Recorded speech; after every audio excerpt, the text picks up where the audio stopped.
No, we always say that the way you react to magic tricks says a lot about you. Right. You know that it's. Who was it? There was some magician. There was some businessman that would actually hire a magician to come and perform. Yeah.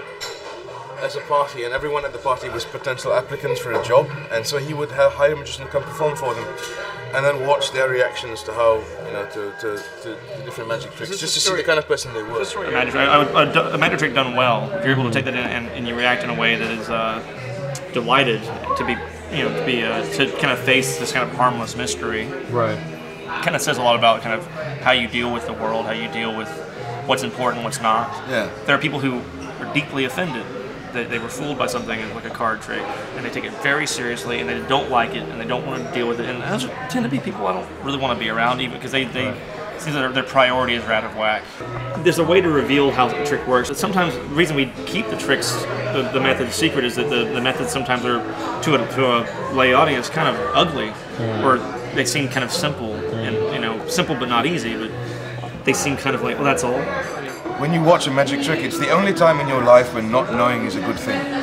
It's the only time in your life when ignorance, deliberate ignorance, is a good thing. Right. There is no other aspect of your life that you don't want to know. Sausage making. Sausage.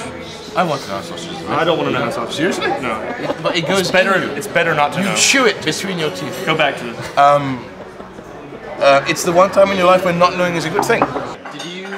Did either of you used to be a believer? Not really, no. I went to church my whole adolescence up to about 15, and I grew up in the Bible Belt, and I really did want to. You're told you need to believe in this, in the supernatural, and I never did, and I didn't have any ill will toward it until I got to be like a surly teenager, and I started having a real anger about it, which I'm now kind of come to grips with. But I remember being 5, 6 years old and just not feeling anything about it. I mean, just looking around the room going, everyone believes this? Because it just wasn't making any sense to me. It wasn't that I was smarter than anyone else. Not that at all. It's just that it wasn't making sense that this was real to me. And I was also getting into magic and seeing that, you know, I remember going to the magic shop and asking for the disappearing handkerchief. There's a red handkerchief, you stuff it into your fist, and it's gone. And it's a good trick. It's a great trick. And I thought that it was magic. I swear, I thought that I was going to go buy it. I had $5. It cost me just $5.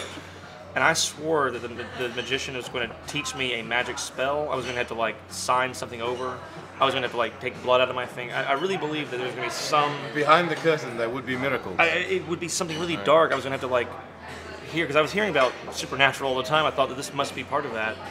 And when he dumped out a bunch of plastic little props that help you do this trick, and I looked at them, and I did this math of, like, oh, that's how it works. My heart was kind of broken, and I went, if that's not magic, then what is? You know, like, and it was not really a loss of innocence. It was just sort of this I gained something in a way, and I gained a healthy skepticism. Well, do the spoon thing. Yeah. Oh, Geller's old trick. Yes. This was the trick that made Geller famous back in the day. So if you grab two, actually. So if you could probably use forks, but it's a little bit easier on camera. So have a look at both of those.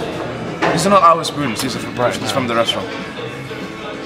It's a metal spoon, yes? Right. It's not made of rubber and then painted silver, it's not made of cardboard. So which one do you want to use? This one. This one? Yeah. Okay. So if you take the spoon, take a marker pen. So you want to write your initials there on the bowl and then also on the stem of the answer. On the same side? Yes. So the point being that I can't switch spoons now. Yes, that's going to be your spoon. Right.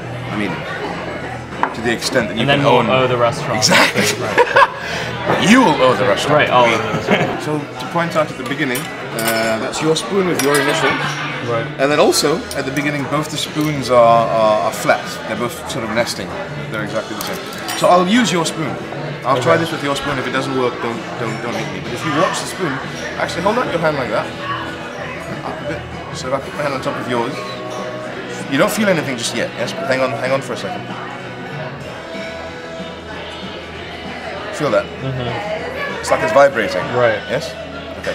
So if you watch the end of the spoon, just the tip, just now. You can see it vibrating, yes? Yeah.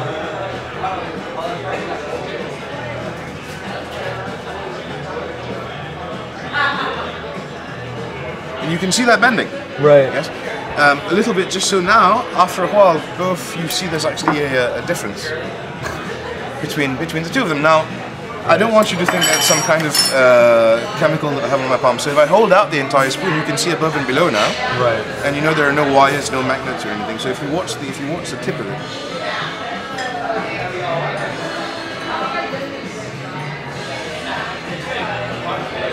And you can see that starting to bend up. In fact, actually, hold out one finger like that for me. Put your finger there. So you don't press down, but just the weight of your finger. So when the metal starts to push, you don't resist. You go with it. Okay? And don't lie. Only when it starts to push. And say so, because no one else can feel anything except you. Do you feel that? Yeah. Yes. Go with it.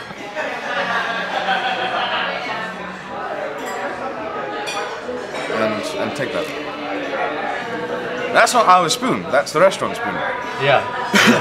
So it's one of those things that, you know, like if we were doing card tricks, the best way we would like to do a card trick is to hand someone $5, say go next door to the deli, buy a pack of cards and come back. Right. Yeah. Right. Because there are plenty of amazing tricks that we could do by going to a magic shop and buying a trick deck of cards or a prop or something like that. But the problem is that those things can be bought. Right. Yeah. It's never nice to do something that you can then go to the magic shop and ask. Listen, I saw a guy do this. Right. How much is that? Might straighten it out so they can use it again and wash the. No, I'm going to leave it bent for them. It's frankly not our problem. You should straighten it out just so they can wipe off the writing and everything. No, really? Yes. So if I straighten the spoon out when you compare the two of them, now they're back to being parallel again. It's the way we started off. Hold out your left hand actually. So if you pinch my fingers like that, okay. So look at me. And actually, you're gonna do this. Take your hand and put your hand there. You're gonna ruin this. Yeah. So look at me. So I will not move my fingers. Okay. If you feel me move my fingers, you say so and you scream bloody murder. But I will not move my fingers. You watch the bowl of the spoon, the sides towards you, yes, and the bowl's facing that way. Right. Am I moving my fingers, Adam? No. Okay. Watch the bowl of the spoon.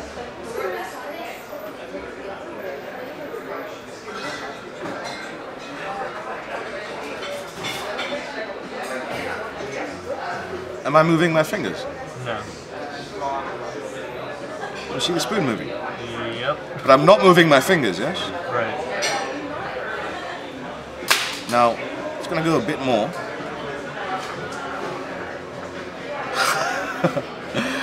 Here's the thing, keep your hand there. At the very beginning, you wrote your initials there, Right. and then there. But it's not there. Right. It's on this side. Right. So when the spoon twists, it's only the bowl that twists. And the proof of that is that you now actually have a physical twist in the spoon. Take that. Try to untwist it. And that's ruined. That's gone. No, that's no. They're going to charge you for that. That will, yes. Yeah. It can't be. You need a vice and a clamp to be able to. Fortnight's in trouble. So going back to what you were saying earlier on about belief, if framed in a different way, that could very easily convince someone that I have some sort of energy. Exactly. You know that's probably not true not because you're intelligent, because everything you've seen logically points to the fact that I have some kind of ability. Right? You know that's not true because you're informed, because you've met us, you've had the chance to talk to us, and we're very clear about the fact that we're doing tricks. So it's not about intellect, really. It's about the evidence that you're what you're told. But you know, we do meet people who, even though we outwardly say that, they will say like, "Well, I know that you're lying about not having powers. We know that. I know. We know that you are reading our minds, but I know you have to say that. But it's okay. You can tell me. You know, that's sort of. And it's sort of, some people, you know, it's not. We're not on a crusade. You know, there's nothing we can do about that. You know, but. But even if you did twist this in a way that was very banal, it's still pretty remarkul, actually. Yeah, right. The feat of strength, because this is. I know really it can't be untwisted. I know it's almost almost impossible. Physically, with your two hands, you cannot untwist that. Yeah, no. You actually do need a vice and a clamp. I know. It's one of those things that people ask, is that real? And on the one hand, that is actually a real spoon. Yes. It is really twisted. On the other hand, it's not real in the sense that I'm not doing it in the method that the performance suggests I'm doing it. Right. Do you know what I mean? Yes.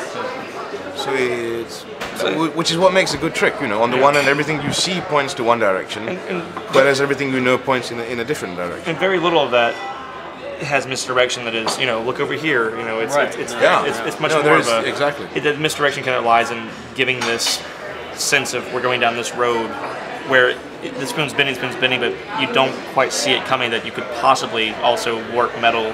If you can bend it one way, you can also bend it another way. But that doesn't go logically in the audience's mind. Right. A nuisance. Yes.